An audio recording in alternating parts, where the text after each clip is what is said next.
हर हर महादेव। ओम नमः शिवाय। श्री शिव महापुराण तीसरा अध्याय।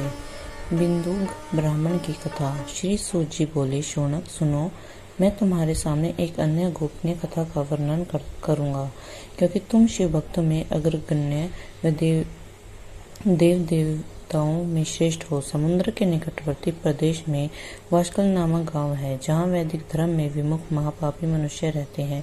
वे सभी दुष्ट हैं एवं उनका मन दूषित विषय भोगों में ही लगा रहता है।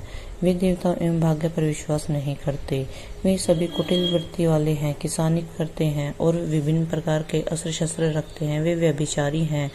वे इस बात से पूर्णतः अनजान है कि ज्ञान, वैराग्य तथा धर्म ही मनुष्य के लिए परम पुरुषार्थ है। सभी पशु बुद्धि हैं। अन्य समुदाय के लोग भी उन्हीं की तरह बुरे विचार रखने वाले धर्म से विमुख हैं। वे नित्य कुकर्म में लगे रहते हैं एवं सदा विषय भोगों में डूबे रहते हैं। वहाँ की स्त्रियां भी बुरे स्वभाव की, सविचारणी, पाप में डूबी, कुटिल सोच वाली और व्यभिचारिणी हैं। वे सभी सद्व्यवहार तथा सदाचार से सर्वथा शून्य हैं। वहाँ सिर्फ दुष्टों का निवास है। वाशकल नामक गांव में बिंदुक नाम का एक ब्राह्मण रहता था। वह अधर्मी, दुरात्मा एवं महापापी था। उसकी स्त्री बहुत सुंदर थी। उसका नाम चंचुला था। वह सदा उत्तम धर्म का पालन करती थी, परंतु बिंदुक वेश्यागामी था। वह इस तरह कुकर्म करते हुए बहुत संवेदित हो गया। उसकी स्त्री काम से पीड़ित होने पर भी सर्व धर्मनाश के भय से क्लेश सहकर काफी समय तक धर्म भ्रष्ट नहीं हुई, परंतु आगे चलकर वह भी अपने दुराचारी पति के आचरण से प्रभावित होकर दुराचारणी और अपने धर्म से विमुख हो गई। इस तरह दुराचार में डूबे हुए उन पति पत्नी का बहुत सा समय व्यर्थ बीत गया। वेश्यागामी, दूषित बुद्धि वाला वह दुष्ट ब्राह्मण बिंदुक समयानुसार मृत्यु को प्राप्त हो नरक में चला गया। बहुत दिनों तक नरक के दुखों को भोगकर वह मूढ़ बुद्धि पापी विद्या पर्वत पर भयंकर पिशाच हुआ। इधर उस दुराचारी बिंदुक के मर जाने पर चंचुला नामक स्त्री बहुत समय तक पुत्रों के साथ अपने घर में रहती रही। पति की मृत्यु के बाद वह भी अपने धर्म से गिरकर पर पुरुषों का संग करने लगी थी। सतियां विपत्ति में भी अपने धर्म का पालन करना नहीं छोड़ती। यह तो तब कठिन तो होता ही है, लेकिन इसका फल मीठा होता है। विषय इस सत्य को नहीं जानता, इसलिए वह विषयों के विषफल का स्वाद लेने हुए भोग करता है।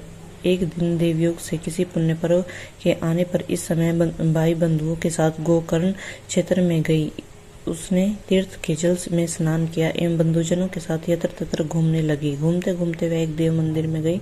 वहां उसने एक ब्राह्मण के मुख से भगवान शिव की परम पवित्र एवं मंगलकारी कथा सुनी। कथावाचक ब्राह्मण कह रहे थे कि जो स्त्रियां व्यभिचार करती हैं, वे मरने के बाद जब यमलोक को जाते तब यमराज के दूत उन्हें तरह तरह के यंत्रणा देते हैं। वे उसके कामांगों को तप्त लोह दंडों से दागते हैं। तप्त लोह के पुरुष से उसका सत्संग कराते हैं। ये सारे दंड इतनी वेदना देने वाले होते हैं कि जीव पुकार पुकार कर कहता है कि अब वह ऐसा नहीं करेगा, लेकिन यमदूत उसे छोड़ते नहीं।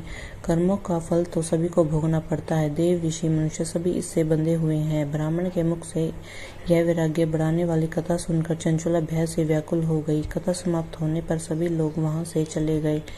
तब कथा बाँचने वाले ब्राह्मण देवता से चंचुला ने कहा, हे ब्राह्मण, धर्म को न जानने के कारण मेरे द्वारा बहुत बड़ा दुराचार हुआ है। स्वामी, मेरे ऊपर कृपा कर मेरा उद्धार कीजिए।